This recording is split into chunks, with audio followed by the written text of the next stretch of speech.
I ignored my husband's comments about snoring for the past few years. He kept telling me that I snored loudly and sometimes stopped breathing in my sleep, but I didn't think it was anything to worry about. Well, I finally had to admit there was something wrong when I got into a minor car accident. You see, I was stopped at a red light and somehow ended up bumping the car in front of me. I must have fallen asleep at the wheel. But what really scared me the most is that I'm a medical student, and I would never forgive myself if I fell asleep at work and could potentially put a patient's life at risk.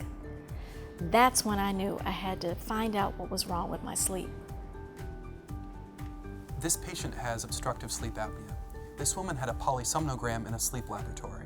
A polysomnogram monitors many different physiologic channels, including brainwave activity, EEG, electromyography, EMG, eye movement, heart rhythm, heart rate, oxygen saturation, airflow, abdominal and thoracic respiratory effort, and leg movement.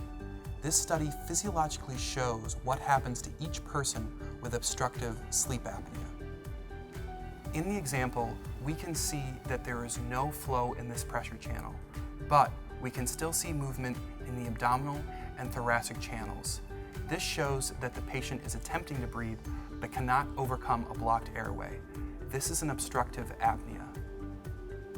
We can see changes in the brainwave activity, or EEG, increase in heart rate, and decrease in oxygen saturation. Immediately, the patient falls back asleep, and he may not even realize that he had a brief arousal. This can happen many times throughout the night. Over time, repeated episodes can lead to a higher risk of heart attack and stroke.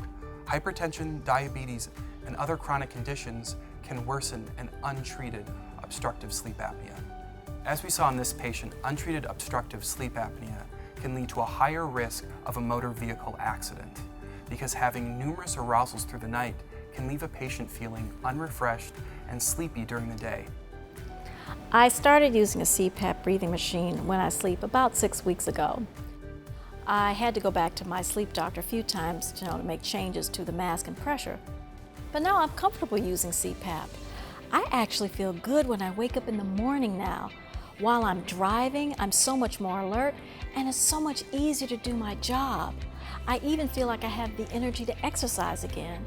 And yeah, I do plan to lose some weight. But as it turns out, if I hadn't gotten my sleep apnea treated, I could have endangered other people's lives. I wish I hadn't waited so long to get this treated. There are many different treatment options available. A common myth is that the only way to treat sleep apnea is through a breathing machine or CPAP.